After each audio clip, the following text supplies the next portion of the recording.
তিন দফা দাবিতে কাকরাইল মোড়ে প্রধান উপদেষ্টার বাসভবন অভিমুখে সড়ক অবরোধ করে টানা দ্বিতীয় দিনের মতো আন্দোলন করছে জগন্নাথ বিশ্ববিদ্যালয়ের শিক্ষার্থীরা। এদিকে আন্দোলনে একাত্মতা জানিয়ে শিক্ষার্থীদের পাশে দাঁড়িয়েছেন শিক্ষকরা।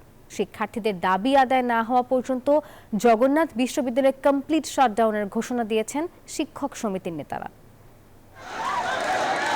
আবাসিক হল নির্মাণ না হওয়া পর্যন্ত শিক্ষার্থীদের 70% আবাসিক বৃত্তি প্রদান, 2025-26 অর্থবছরের জন্য প্রস্তাবিত পূর্ণাঙ্গ বাজেট কাটছাট না করেই অনুমোদন এবং দ্বিতীয় ক্যাম্পাসের কাজ পরবর্তী একনেক সভায় অনুমোদন করে অগ্রাধিকার প্রকল্পের আওতায় বাস্তবায়ন করার দাবিতে টানা দ্বিতীয় দিনের মতো আন্দোলনে জগন্নাথ বিশ্ববিদ্যালয়ের শিক্ষার্থীরা।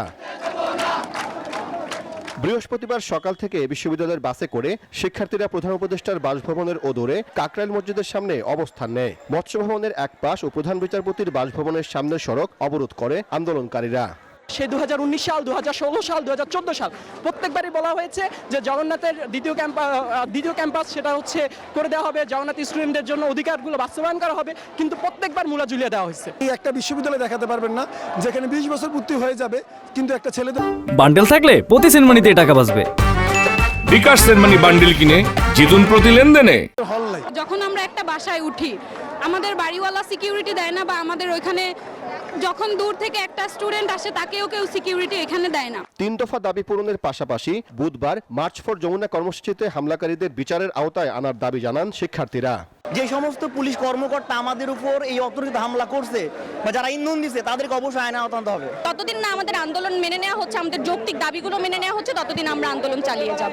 শিক্ষার্থীদের দাবির প্রতি সমর্থন জানিয়ে আন্দোলনে অংশ নিয়েছেন জগন্নাথ বিশ্ববিদ্যালয় শিক্ষক সমিতি। তারা বলছেন দাবি আদায় না হওয়া পর্যন্ত বন্ধ থাকবে বিশ্ববিদ্যালয়ের ক্লাস ও পরীক্ষা। আমাদের শিক্ষকদের যৌক্তিক তিনটা দাবি, আমাদের কর্মচারী কর্মকর্তাদের যৌক্তিক তিনটা দাবি, সেই দাবিগুলো এখনই বাস্তবায়ন করার প্রতিশ্রুতি আসুক। দাবি আদায় না করে আমরা কেউ ঘরে ফিরে যাব না। যতদিন পর্যন্ত দাবি আদায় না হবে ততদিন পর্যন্ত আমরা রাস্তায় অবস্থান করব। ততদিন পর্যন্ত জগন্নাথ বিশ্ববিদ্যালয় কমপ্লিট শাটডাউন থাকবে। এদিকে শিক্ষার্থীদের অবস্থান ঘিরে প্রধান উপদেষ্টার বাসভবনের সামনের সড়কের দুপাশে ব্যারিকেড দেয় আইনশৃঙ্খলা বাহিনী। জোরদার করা হয় নিরাপত্তা ব্যবস্থা। সাইফুল ইসলাম, নিউজ 24, ঢাকা।